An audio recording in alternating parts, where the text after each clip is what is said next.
Good evening, everybody. My name is Weberman. I am Rabbi Weberman's grandson, second oldest, and I'm going to ask you please to silence your cell phones. You're easily distracted. My grandfather must have had a tremendous sense of humor. When you associate me and Beth Israel, it's usually with me speaking, but it's back there in the corner during Musaf. And what I'd like to do tonight is give you different perspectives and hear from different perspectives about my grandfather. And the goal is not just to listen and be yotzik, but it's really to walk out and say, what could I do different? How could I become a different person? My grandfather might have been a tremendous posek. He might have created the mikvah. He might have been involved in the kashrus. He might have been involved in the Eruv. For those of you who remember, he might have even ran a chalitza. And at that point, I might have knocked into the light many times in Lubavitch Yeshiva 30 years ago. On and off, he didn't lose his patience once. And he might have been a tremendous inspiration to all. But to me, he was a loving grandfather. And after all, how do you not love a grandfather who gives you a gun at 6 years old to go target practicing? Just joking, Mom. So tonight we're going to hopefully hear different perspectives and inspiration about my grandfather and hopefully become a different person. First of all, I'd like to thank Rabbi Bixen and Beth Israel for hosting tonight. My grandfather had a relationship with Rabbi Bixen. Besides being both a Rav in the community, they had a chavrusa. My grandfather respected Rabbi Bixen. And as my brother told me, he enjoyed learning with Rabbi Bixen, and that should really say it all. But I spoke to my menahel today, Rabbi Shaul Kamenetsky, who was speaking about Rabbi Bixen, and was telling me tremendous accomplishments he has, and that's probably why my grandfather appreciated him and enjoyed him so much. So please, Rabbi Bixen.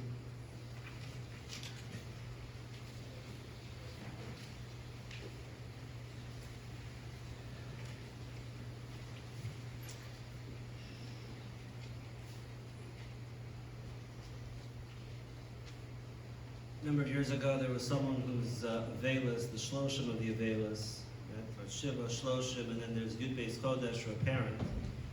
So his Shloshim and his brother's Shloshim would be curtailed because the holiday, I think it was Shavuos, came out, and as you know, when there's a regal, it's the midst of the Shloshim, so it cancels the Shloshim.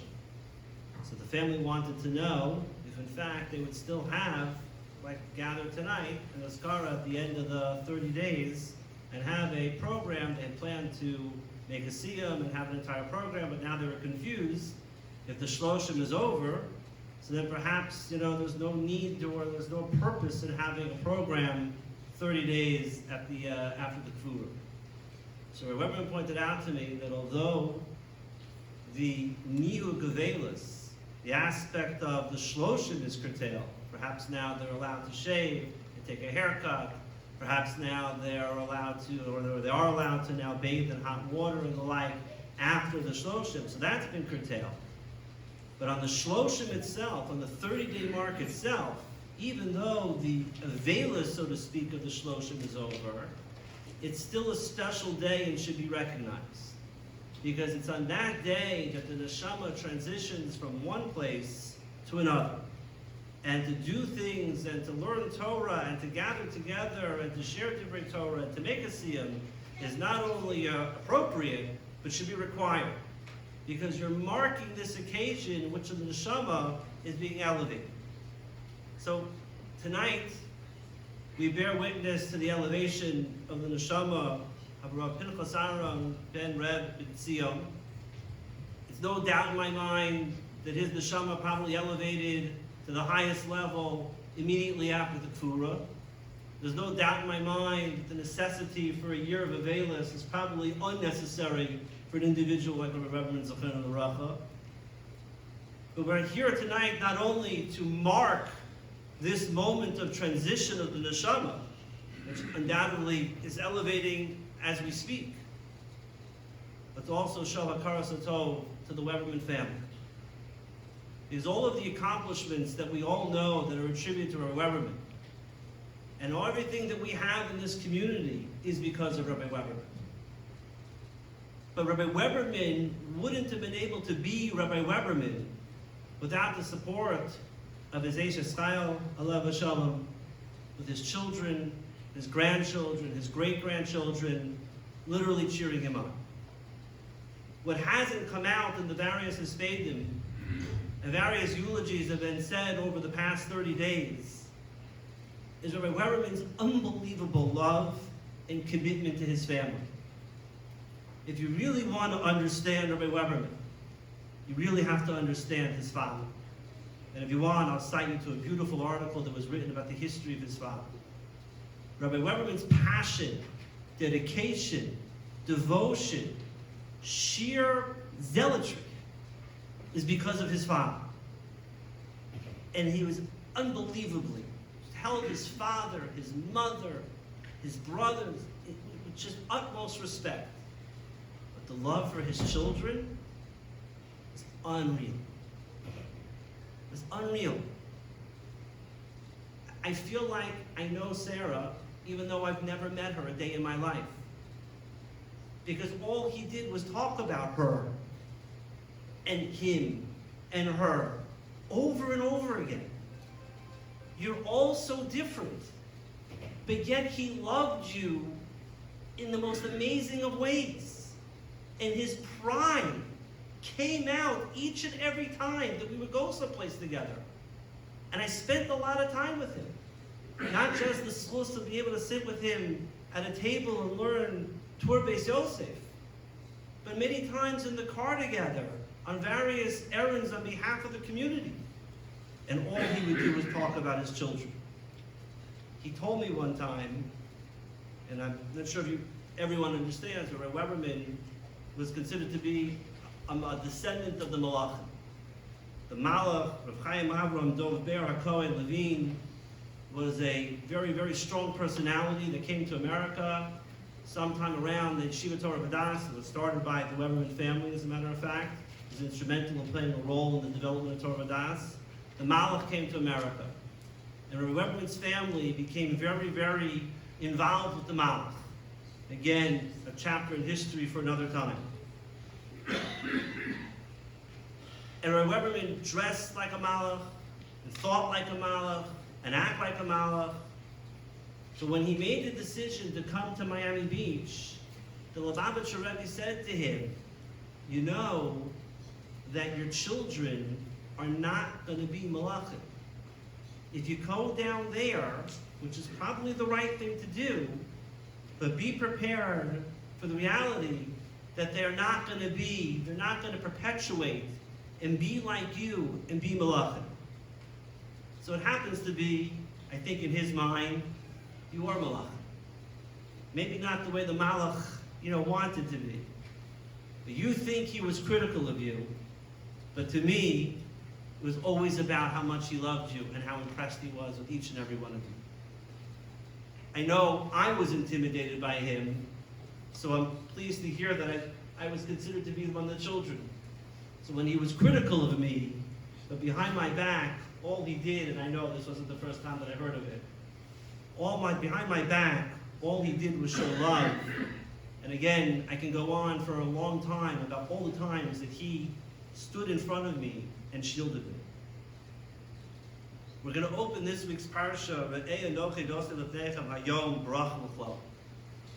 And everyone's omer on the Shaila, most notably the Ber Yosef, Rav Yosef Salant. The pasuk is like a strange pasuk. Re'ei anochi l'sei lifneichem hayom. And the word hayom is used now in most of the psukim that follow. So first of all, the word re'ei is in the singular. And the word lifneichem is in the plural. So pick. Either it's re'ei anochi nosei lifnei, or it's re'u anochi nosei lifneichem. But either keep it consistent. And what's the constant usage of the word hayom? And what do you need? And it's interesting even further that the word re'eh means see. Not you're going to see, because this is going to take place once Bnei Yisrael enters into Eretz Yisrael. They'll be at Har Gerizim and Har Evel. Right? And that's where they're going to have the brachos and the chalos. So what do you mean see? So Rav Yosef Salant and others explain see. Look, you, re'ei anochi, re'ei anochi, look you, lifneichem, in front of them, and envision this day. See and have a vision of what could be, and you will be responsible, lifneichem, for them. You will be responsible for all of Klal Yisrael. You, re'ei, you look what you can do. And you look, because one day this will come into fruition. One day you'll be able to see this. And he was able to see it. You see what we have today? People walk through this community, they have no idea. There was barely an Eruv here. There was barely a mikveh here. The community changed from, one part of Miami Beach to the other part of Miami Beach. There was no Choshen Mishpat. There was no Dinei Torah. There was no Kashrus. He saw it. He alone foresaw what could be the future of Miami Beach, that there'd be kolalim, that there'd be bate kinesios, that there'd be a standard of how we would conduct ourselves and how we would be able to be. He saw it. And I have to say, not that other people didn't partner over time, but in the initial years, he was met with adversity. Not everyone was willing to see the vision the way he saw it. Or some saw it, but they saw it with they being the ones who were going to champion the cause with their own values that were not necessarily his. He was an individual, if you knew him, he was incredibly dogmatic, very strong, had a very strong opinion, and saw things a certain way. But he was never judgmental. He never found that someone that you were a part of, that if you had a Masorah, and you were legitimately wanted to embrace Torah mitzvahs, he didn't really care what was on your head. He didn't look to see if you were a chassid or a misnagid. He didn't look to see which yeshiva you learned in and that would define you. What defined you wasn't where you were, it was where you were going and what you were willing to do and who you were willing to become. What defined the individual was their commitment to Torah mitzvahs. And he didn't see Torah mitzvahs perpetuated only in one base medrash or only in one community. Everyone had something to offer. He literally saw the Klal Yisrael of Shivim Panim. There were many different people that can contribute. There were many different people who can have a say. And he appreciated each and every individual. He had an incredible, ability to understand and to really feel people and really understand how to react. And just in his role as police chaplain. So he understood. He was on duty one night, and the police had arrested a man from Germany, and he was being belligerent and difficult, and they couldn't settle him down. So being a Yiddish speaker helps a little bit with German. So he went over and started barking orders at him. And the next night, he immediately responded. The next night, they arrested an individual who also was being belligerent, and they couldn't calm him down. And this individual was from South America. So Rabbi Weberman went over and he said to him, you're going to get me in a lot of trouble. I don't like these guys either. But settle down, or else I'm going to get in trouble, and you're going to get in trouble, and the situation is going to be even worse. So he explained to me afterwards, Germans are used to order. As soon as he started telling him, sit, stop, don't do this, he immediately sprung into action, command. He understood right away he has to behave himself. South America, not so into law and order. So they're more, they're against authority. As soon as he showed him that he was against authority as well, so then he was willing to comply, and he was willing to listen because he was befriending him. He was saying, I'm on your side. I don't like these guys either, but I'm here with you. And it wasn't just there in the police force. It was in the community as well. It was rabbis as well. It was me. One time he called me up and he said, would you like to go with me to take the Satmar Rebbe to the airport? So Satmar Rebbe, Weberman had gotten a diplomatic status. So in those days, not my day, but in the early days, used to drive him right onto the tarmac onto the place. My day, they already had to take him to the airport. We could never park in the front. So he said, would you like to go with me to take the Satmar Rebbe to the airport? So I was just thinking my schedule for that day. So he said, I'll let you put the lights on in the car. So he used to have the police lights on in the car. So whenever we go someplace, he would see that I would be fiddling with the light because I'd want to put it on, but it wasn't police business, so we couldn't put it on. So he knew right away that that would be something that would be interesting to me. Not that he didn't want to show cover to the Satmar Rebbe, but he knew my personality, he knew I liked that kind of thing. So immediately when he sensed the silence, we'll let you put the lights on in the car, which we did. But the same way that he treated the Satmar Rebbe, with a tremendous amount of respect, was the way that he treated Rav Shechter. When Rav Shechter came to the community, and he showed him the mikvah, and he showed him the Eruv, and he discussed with him what was going on in the community. And afterwards, Rav Shechter was taken with Rabbi Weberman, Zechron L'Bracha. Rabbi Weberman was taken with him. It didn't make a difference as long as you were committed to the Masorah, and as long as you were committed to the values of integrity and justice. Years ago, and you won't figure it out, so don't try, but years ago, there was a Bezdin that wanted to take root here in the community, and Rabbi Weberman was very interested in having this Bezdin be part of our community. And I was very concerned that it would disrupt the achdus among the Rabbanim in the community, because I felt that that's what was going to be the goal of this particular Bezdin.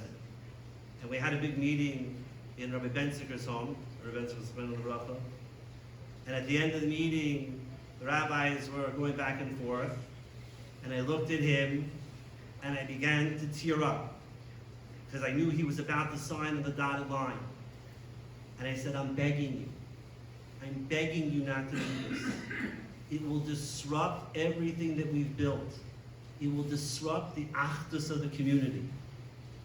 He saw my tears, and he heard my words, and he agreed to put it on hold.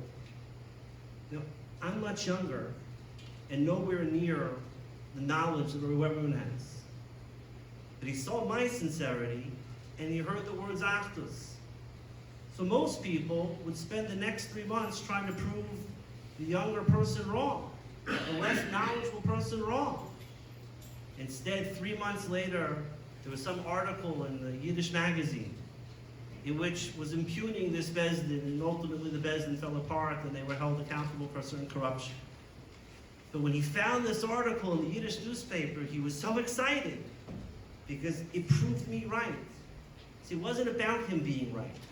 He just wanted to do what was right. He wanted to always experience and see achdus in the community. Just 2 last points. One, I know that people have made a big deal about the fact that he always wore his lavush, his payas, his beard, his bekisha. He wore it with a tremendous amount of pride. And it really is unbelievable. It was unbelievable because when Rabbi Weberman came to Miami Beach, he was one of a kind. Today, you walk around, anywhere between here and Boca, it's not uncommon to see chassidim. It's not uncommon to see men with beards. It's not uncommon to see men with yarmulkes or women covering their hair. That was completely and totally an anomaly when Rabbi Weberman came to Miami Beach. But I just want to point out, I mentioned this to Yisrael privately, it's not that he wore the lavush and that he wore it with pride. It's that when he wore it well. Everyone respected him. Everyone loved him. It didn't make a difference if you were Shomer Torah Mitzvos and you understood the value of him dressing that way, or if you were someone down in City Hall, the City of Miami Beach, on the police force, for the law enforcement, or the state attorney's office. They didn't look at a man that was archaic or a relic of the past. They saw someone with tremendous commitment, with tremendous understanding, with tremendous integrity, with a tremendous love for people. So it's not that he wore it and he stood out. He didn't stand out because he wore it. He stood out because he wore it well. I'll just conclude with a point that I made on Tisha B'Av morning. We're talking about the Arzei Lebanon. The Gemara says, in the context of the death of Gedai ben Afiko, that when a tzaddik dies, Sheshkula Misasim Shal Tzadikim Kisreifas Beis Elokei. That when a tzaddik dies, it's like the same pain, the same loss as when there was the destruction of the Beis Hamikdash. But the Gemara, that's the Gemara in Rosh Hashanah, but the Medrash Eicha says that when a tzaddik dies, Sheshkula Tzadikim Kasha, when the tzaddikim are taken from this world, Kasha Lefnei HaKadosh Baruch Hu, Yoser Mechorban Beis Hamikdash. It's even worse than the destruction of the Beis Hamikdash. So which is it? Is it that when the tzaddik dies, it's like the destruction of the Beis Hamikdash? Or when the tzaddik dies, it's even worse? Weberman, Zafran al-Ruch, the Rosh Hashiva, near Azura Biblical College, pointed out this contradiction, seeming contradiction. And Weberman explained that when it's a regular tzaddik, so yes, the loss of that tzaddik, the Torah of that tzaddik, the tzidkis of that tzaddik is lost, and therefore it's like the destruction of the Beis Hamikdash. But in a hesped that Rav Ruderman gave for both Rav Henkin Zafran al-Bracha as well as Rav Hutner Zafran al-Bracha, he said this idea. He said, when that tzaddik is marbitz Torah beyond his own base medrash, when that tzaddik is involved in the tzarchei hatzibur, to the extent that everyone has value as a result of the commitment and the work that the tzaddik did, so then it's even worse than the destruction of the Beis Hamikdash. When we lose someone like Rabbi Weberman in our community, it's not just a moment to pause to see the neshama elevate and bear witness to that. It's not just a moment of a karas hatov. It's not just a moment to recognize that all we have was because of him, but it's to really feel the anguish and the pain that it's even worse than the destruction of the Beis Hamikdash, because we have no one to replace him to continue the mission and to continue the direction. It's incumbent upon ourselves to step up and to recognize that the loss of this community must be replaced, and we must work collectively, because that's what he would want. We must work collectively in order to accomplish that goal.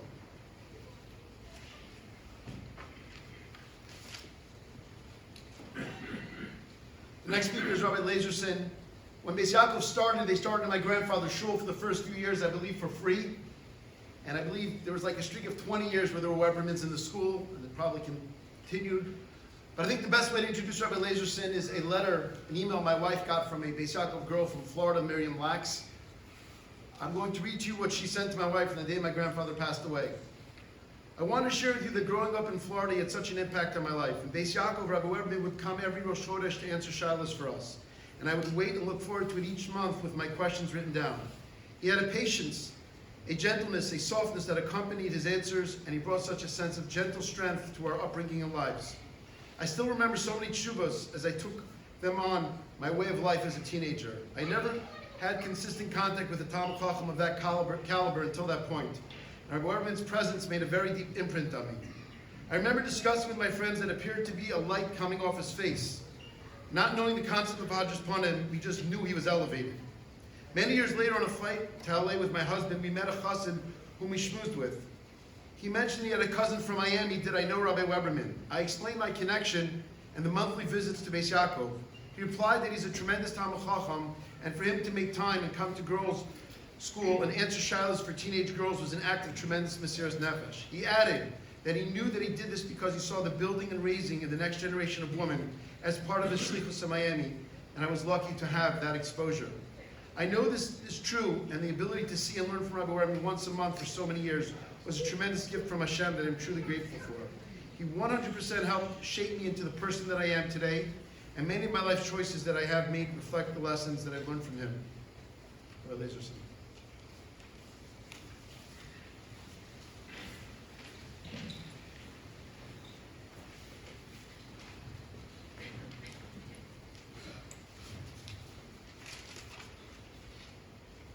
Rabbi Dixon, B'nai HaMishpacha.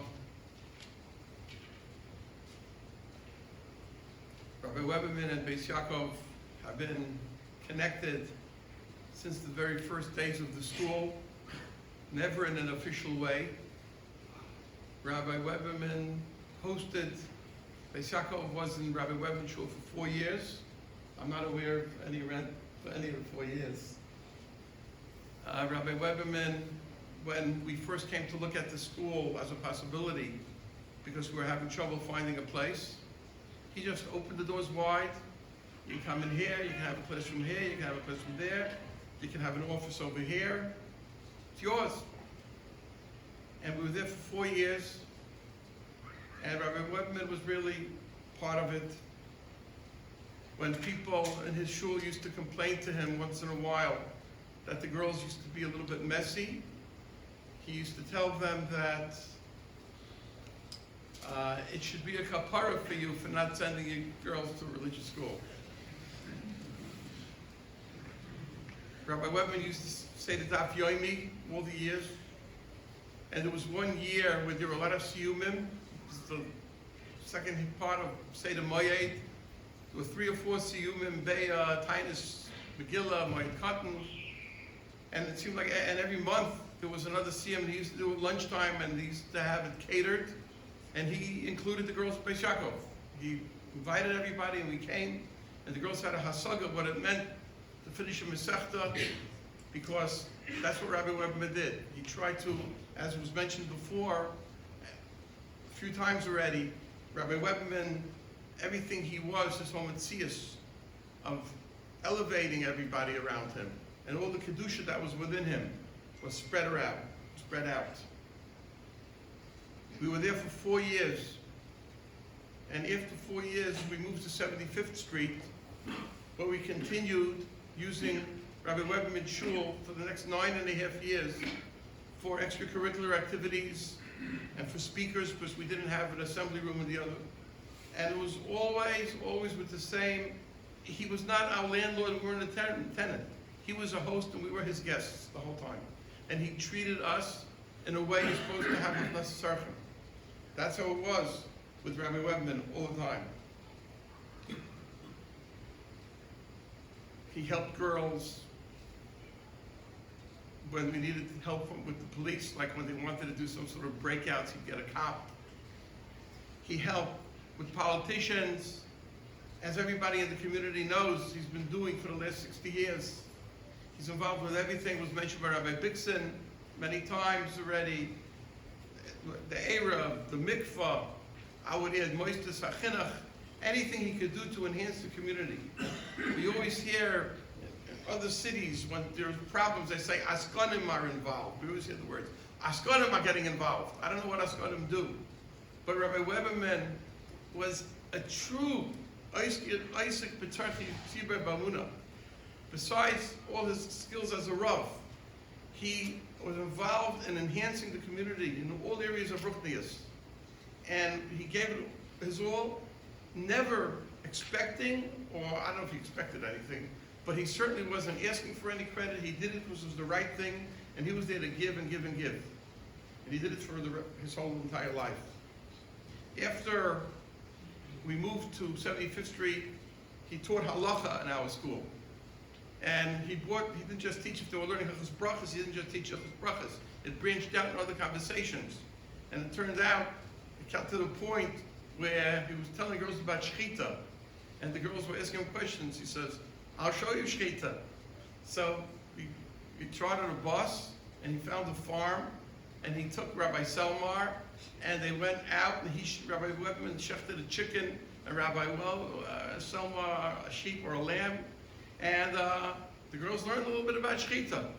We did also gain 1 or 2 vegetarians, but that didn't last. It was just temporary.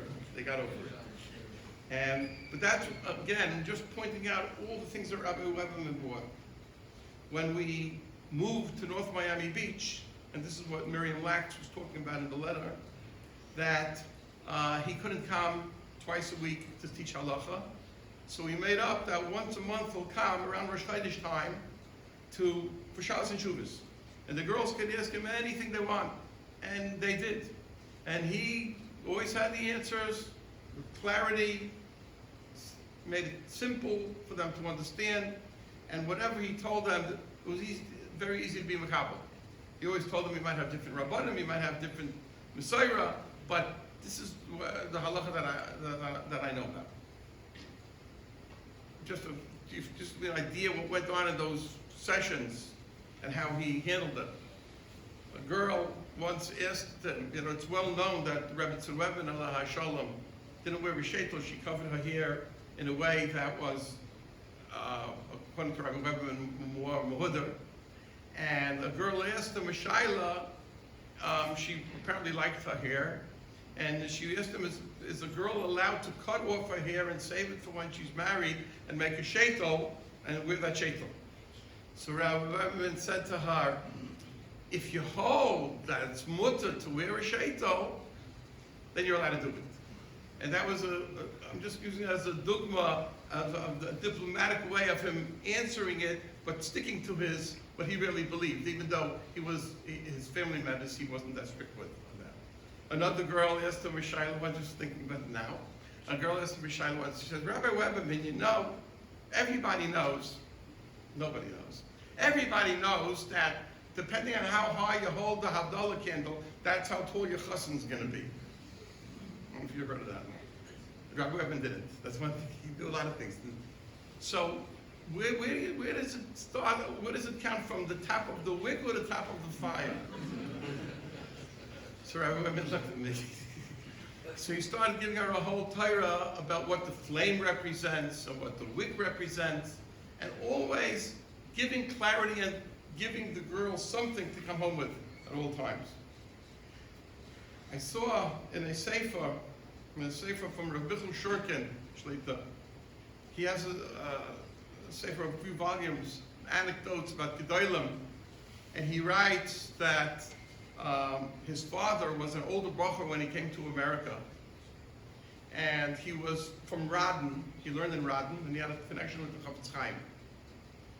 One time he was in Tarvadas, Rabbi Shulchan, and there was a group of Bachurim that were going Motzi Shabbos to a tish by the Malach. Rabbi Bixen mentioned the Malach.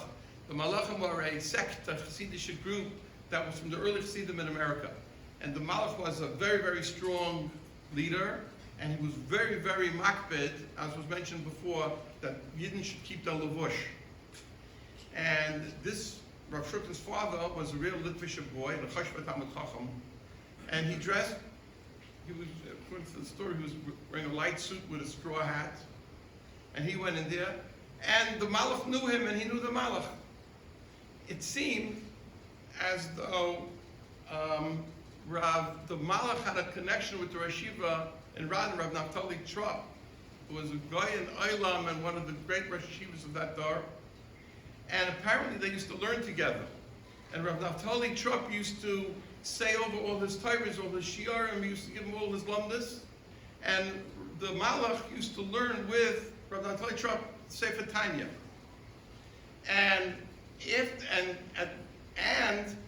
When the Malach saw Rav Shulchan's father, he recognized him and knew him from Radin, and he sat him up front. And the Chassidim were like amazed, how could it be? He's so makbid on the bush, and this is like a real modern Litvish Bacher.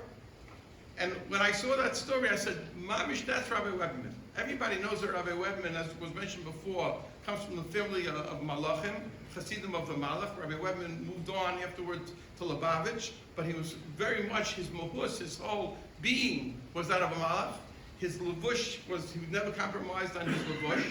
He was a Baki in Torah, and he was Baki in Shas, and he was in Chassidus, and he loved this.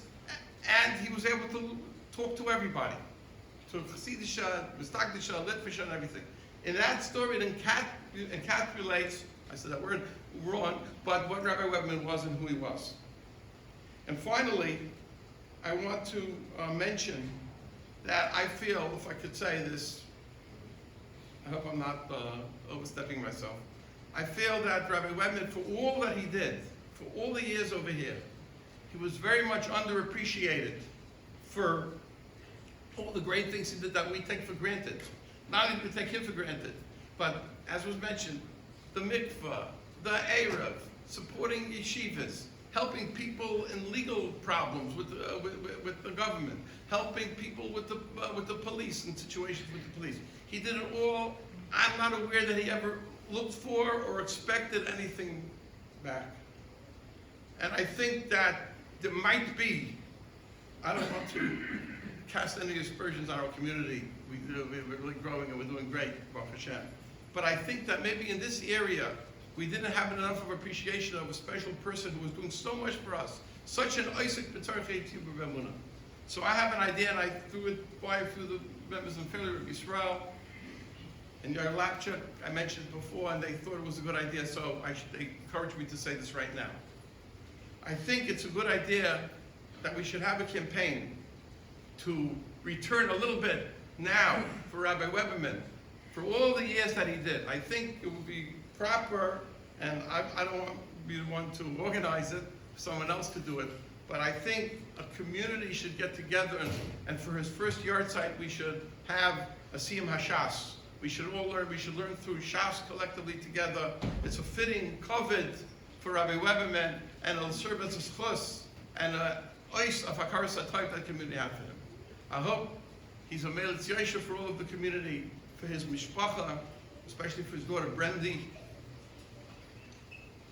And we should all be zaycha in the schus of Gedailim and Rabbanim, Tamid Chachamim, and Oiskim B'Tzarchei Tzibor, that should be coming a Mashiach Meher B'Yameinu Amen.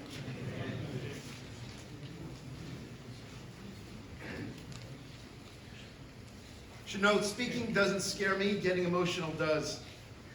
So before I start, I just want to mention a few things. First of all, my brother and my cousin created an email address called rabbipaweberman@gmail.com. Pinchas on rabbipaweberman@gmail.com. If anybody has any stories, please email them. My brother and cousin are going to be collecting them, rabbipaweberman@gmail.com. After I finish speaking, my cousin is going to be making a siyum, and after that, we're going to go upstairs and have some refreshments. I want to start off by thanking the children and grandchildren and great-grandchildren of my grandfather, my grandmother. I live 1,300 miles away, and I will tell you that I don't know that there's a difference where you live geographically and feeling closest to my grandparents. It really did make a difference. And speaking about my grandfathers, Rabbi Weberman, Rabbi Bixen said, you also have to mention my grandmother. They were such an unbelievable couple, so dedicated to each other, so respectful of each other.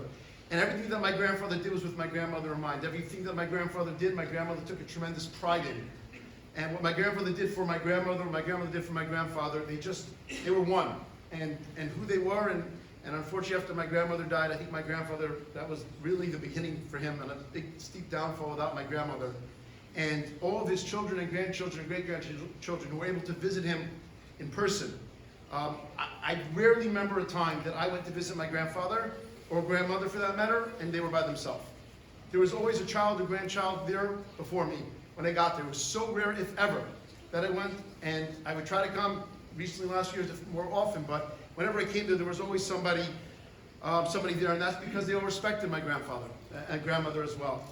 The first Rashi in Parshas Shemos, Rashi says the following. Rashi says, Hashem is counting the Jews, and Rashi says, why are you counting them? We already counted them. So Rashi says, because we're compared to stars. And God loves stars, so we're going to count the stars. And the question is, why are we compared to stars, and why does God love stars, and why is he counting us? You go back to the beginning of creation. God creates the world, and he creates the sun, and creates the moon. The moon comes to God and says, God, listen, I'm not sure if you're aware of this, but you can't have two kings in one kingdom. God says, wow, thanks for pointing that out. I didn't realize it. So here's what I'm going to do, moon. Here's what I'm going to do.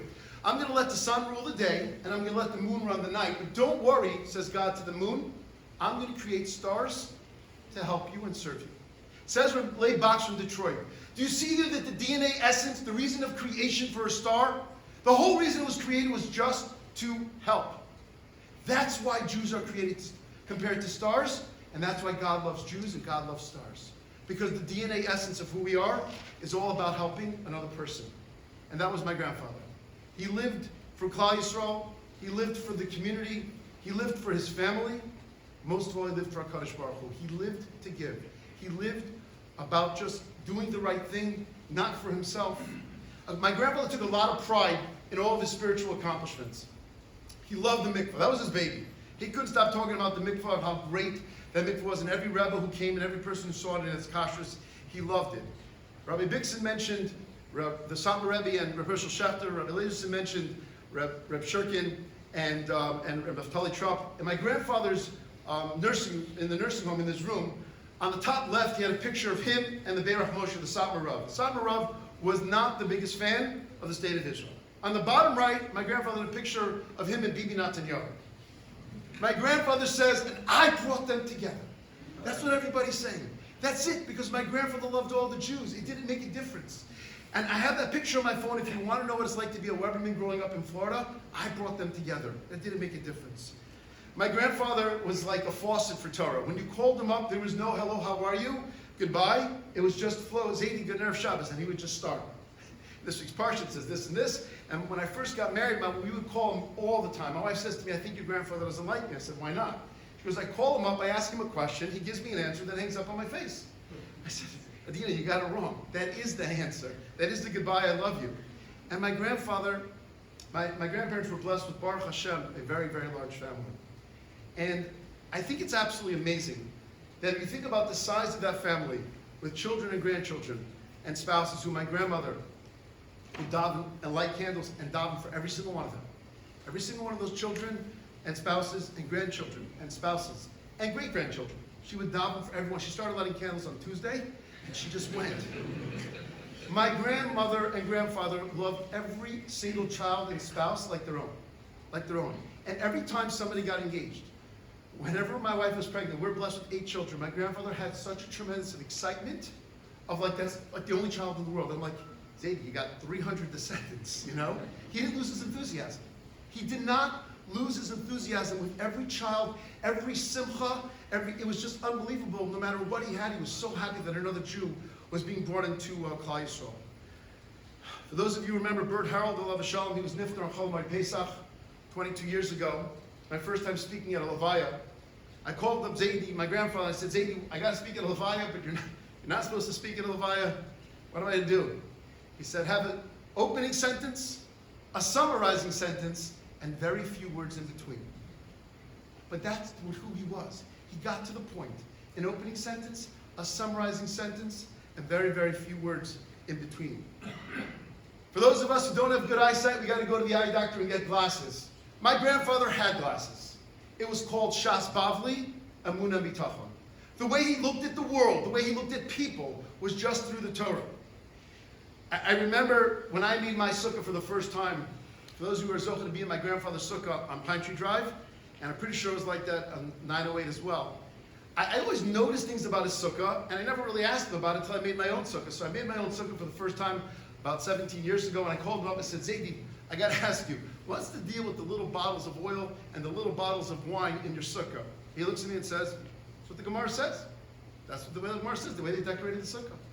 About 22 years ago, I called him up, and he had like a little pump in his voice. He was a little happy. I said, Zaidi, what's going on? He says, I just bought a Sefer Torah.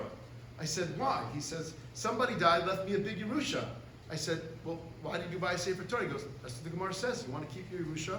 Buy a Sefer Torah. His glasses were just through Shas Bavli, through the Torah. That's what it was. The way he saw the world was through the Torah. Whenever he would come to New York for either a Simcha or unfortunately Levaya, I try to chop him. I was zocheh, I have been zocheh to give daf for 20 years now. And I always try to use the opportunity for my grandfather to give the daf for me, not just to get off, but it's an amazing sight to be able to wake up in your house and see your grandfather learning already since I don't know when at the dining room table. And he gave daf for me in Beth Shalom and Lawrence many times. The people there absolutely adored him. There's a man, Avram Tzvi, Harold Wall, who just loved talking to him about his family lineage. And during one of the times my grandfather was giving shir for me, so we was discussing, somehow we went off topic, and a man says, you know, when right around the turn of Y2K, that they were not sure about how it was going to mess up the computer system. So they wanted to make an 8-day week. And this way, you wouldn't mess up the computer system with the year 2000. My grandfather literally closed the Gemara, slammed his hand on the table and said, the reason why we don't have an 8-day week is not because of the banks. It's because God said there's 6 days a week. We work, and the 7th day we rest, and that's it. Because that's what the Torah says. That's what we do. It's no other reason why we have anything else. About 10 to 15 years ago, somebody wrote in a letter to Yated, bashing the Eruv in Miami, and listing all the problems, and it was signed anonymous. The next week, my grandfather responded with a source in Shulchan Aruch for every single question, and then wrote, it's a good thing you signed anonymous so we don't know who the Amaretz is. Every single question he had an answer to.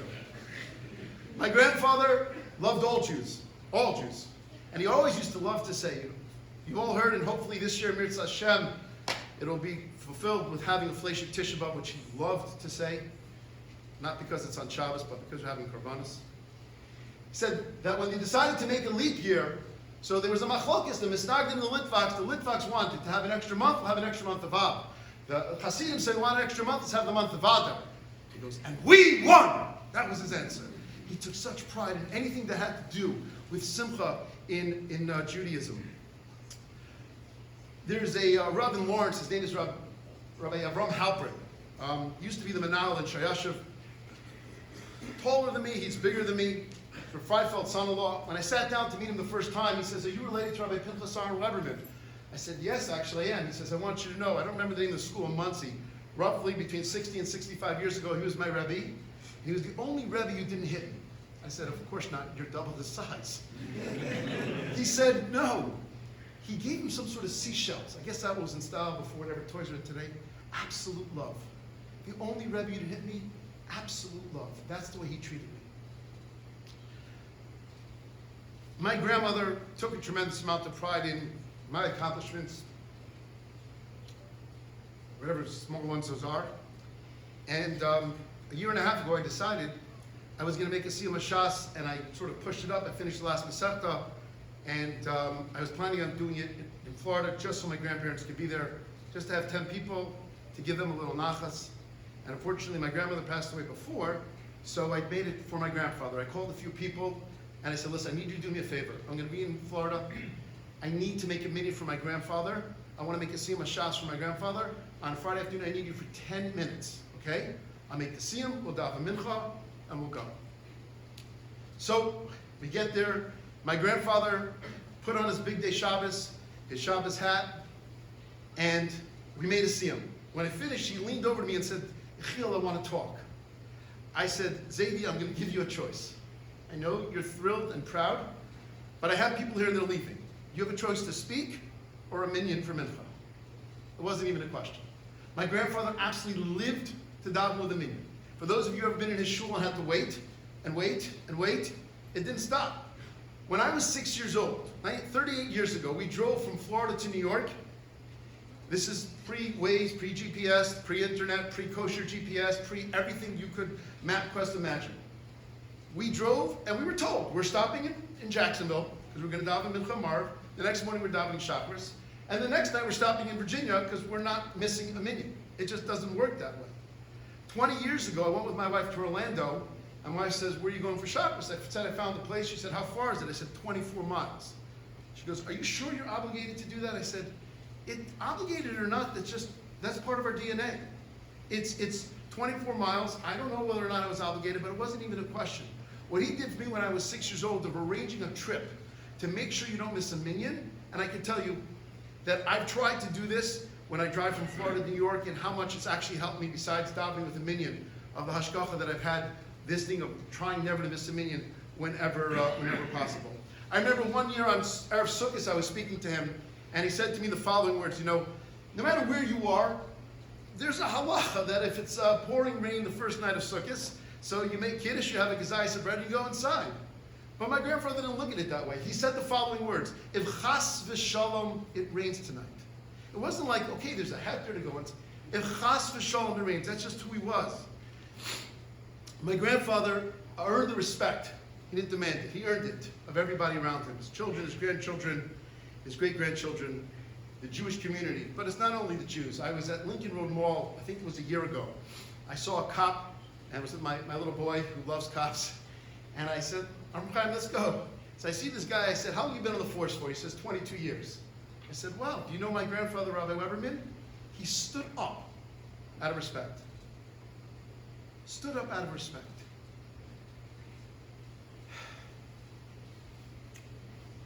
I was Shabbos last week by my aunt and uncle in Sackett Lake, and one of my cousins was mentioning about the Dvar Torah that my grandfather wrote for her Bas Mitzvah. And I think it's like 17 pages long or something like that. And that most of it was probably just names of countries. My grandfather took a tremendous amount of pride, as Rabbi Bixen said, in where he came from, his father. And my bar mitzvah speech, so I don't know what it was, I just know what I cut out. And there was like a paragraph of names. My grandfather took a tremendous amount of pride in speaking about where we came from, about all the countries and the yeshivas that were started in all the places. And I always wondered to myself, I remember when I was speaking, my grandmother pulled my arm down to look at the page because it was significantly shorter than what he wrote for me. And why? Like, who cares? Like, I'm not going to any of these countries. I'm not going to any of these yeshivas. Why are you mentioning all this? And this year it hit me. It hit me the week he passed away. It's Parsha Shlach. It hit me Shlach this year, but I said it over when he passed away, and that is the following. Chazal say that when the Meraglim were going to Eretz Yisrael, so Kalev and Yeshua stopped at Marsa Machpelah. And they went to Avram Avinu, that gave them chizuk. So on a simple level, you go to Mekomos HaKadoshim, lightens you up, it fires you up, and you can go. Well, the Novomitzki Rebbe says something slightly different. He says, you know what happens? They're about to go ahead and face giants. They're about to go and face Anakim. They say, how in the world are we going to accomplish this? How in the world are we going to be successful against these giants? And you know what happens? They go to Avram Avinu. Chazal says, Gadol Sheba Anakim. He's not a giant. He's the giant of giants. And you know what they said to themselves? If that's where I come from, I can go on and take on that task. And that's the message my grandfather wanted to give us all. Know where you come from, because if you know where you come from, you can know where you're going and you can know what you could accomplish. He took pride in his father. He took pride in his grandfather. He took pride in his family. But it's to let us know what we're capable of doing as Webermans, as Jews, as a community, as Klal Yisrael. Before I conclude with the story, I just want to mention again, my cousin and brother made an email, Rabbi paweberman@gmail.com. Please send stories to every Torah, and I'm finished. Yup, if you can just make a see them, we're going to go upstairs for some snacks. I want to tell you a story. I heard this story a few years ago. I was in Teaneck. There was a man who died a few years ago. His name was Stephen Hill. I actually saw him davening in the shul 24 years ago. The first time I was ever, did you hear when he was there? Stephen Hill? You know Stephen Hills, yeah. When I say this in New York, they think I'm talking about the wide receiver of the Jets. Like, no. So Stephen Hill was a top actor, Mission Impossible, 1962. 1962, he's filming a scene.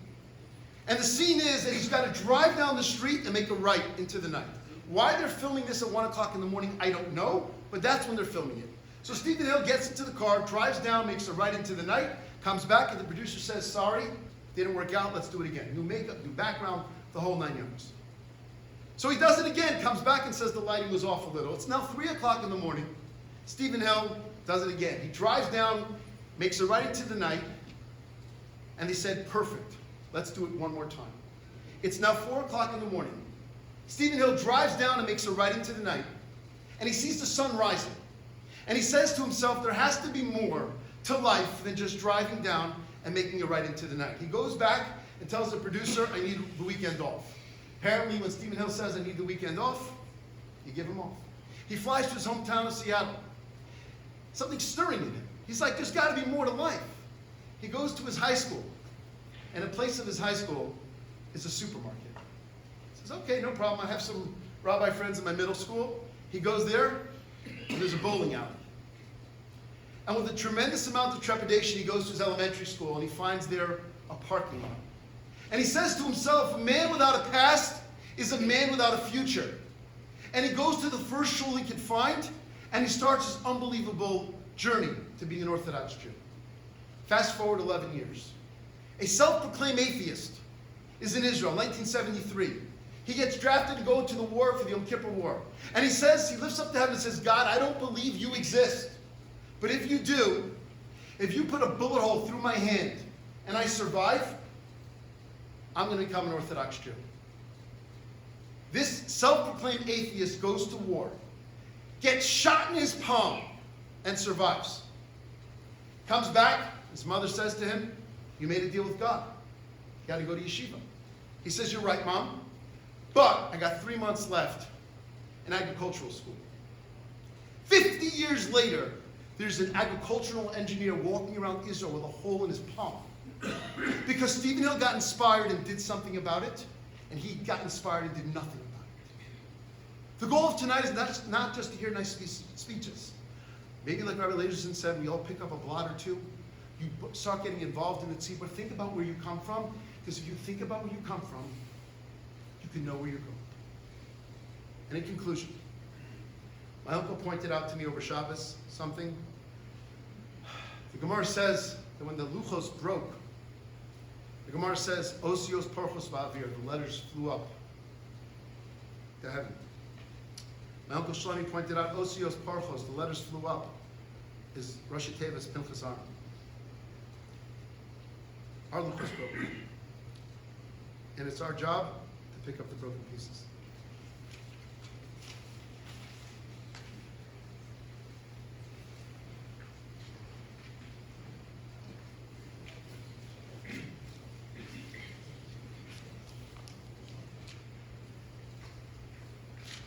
This is a siyum on behalf of all those who put Mishnayos for the Shloshim. I'm Rabbi Shimon.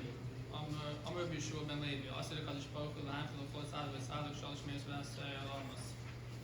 Shenemu l'hanchil lo'yha v'yesh v'tzirei mamale. I'm Rabbi Shimon v'chlifta l'umas the Kaddish Baruch Hu ki machzit Baruch Hu Yisrael el shalom shnemu Hashem oizem mo yipen Hashem yirech semo v'shalom. How'd you know she should have mission of how'd you belong? How'd you have belong? She should have mission of that and love. Listen, she should have mission of decision name enough.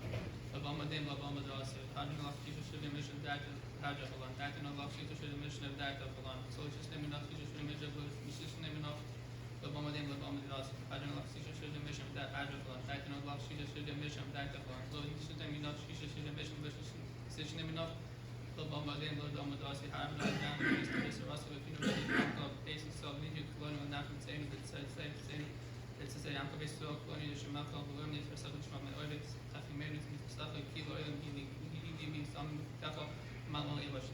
So I don't know, I shall do with Taka, Kibam, Keys, on your Borkat, I'm then Taka, I mean, sell of or then you look enough, I don't know, I believe this session, something, but give me your shoe based on measures, or something.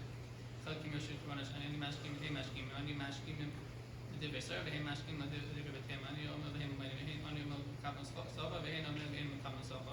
And he wasn't him, Rots, and he wasn't him, Rots, inside the Shachas, never about tell him to redeem the Bear Shachas, and shift coming real, though you get to the man, my DNA after off.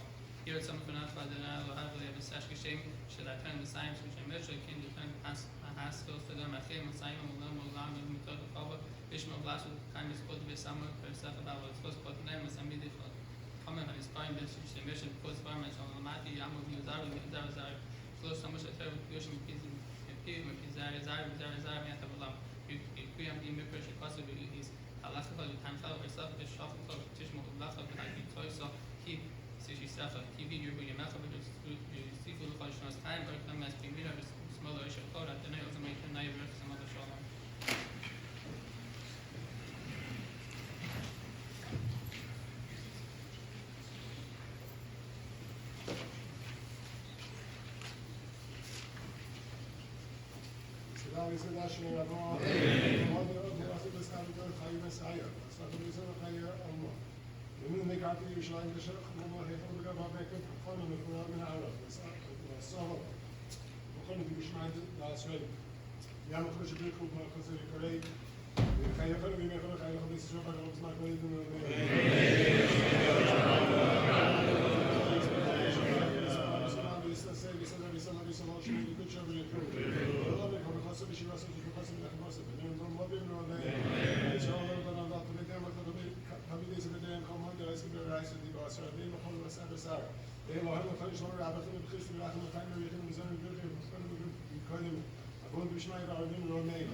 Everybody's invited upstairs now.